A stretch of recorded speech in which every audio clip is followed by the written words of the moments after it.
Treasure maps. Why do them?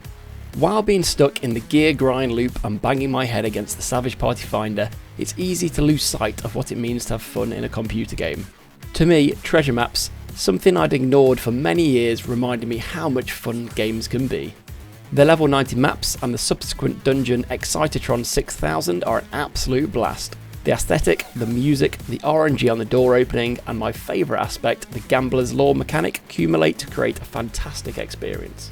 Easy enemy encounters make for a casual, toxic-free ride in my experience, and the various RNG mechanics seem to bring out positive banter in even the shyest of groups. Additionally, in a full party, you're also likely to make at least a couple of 100,000 gil, with the chance for much more and rare items, plus a chunk of tombs towards your weekly cap. What are they? Maps which give a location of a chest in the open world.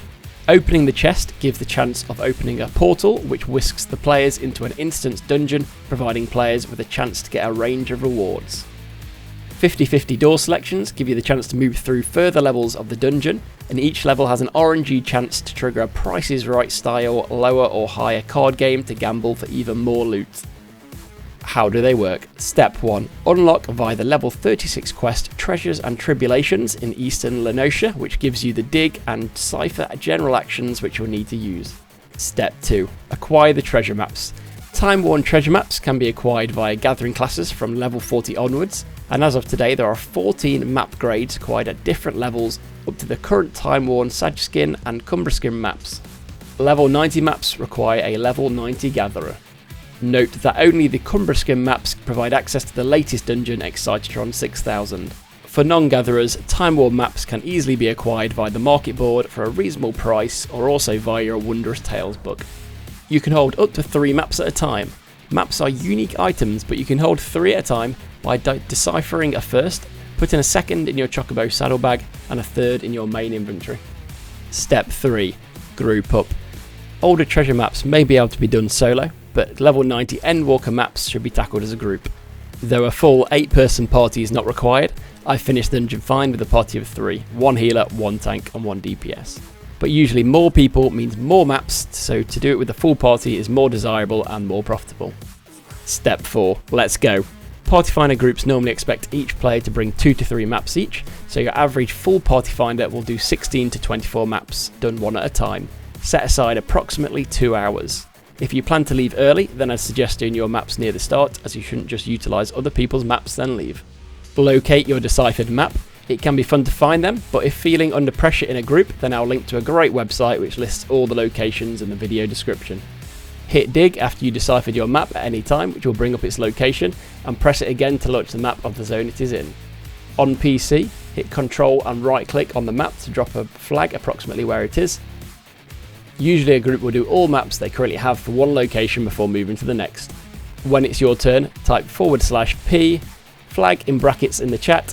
This will give the location to all party members so everyone knows where to go. Head to the location, hit the dig button and you should find a treasure chest. If not, just adjust your location a little and try again.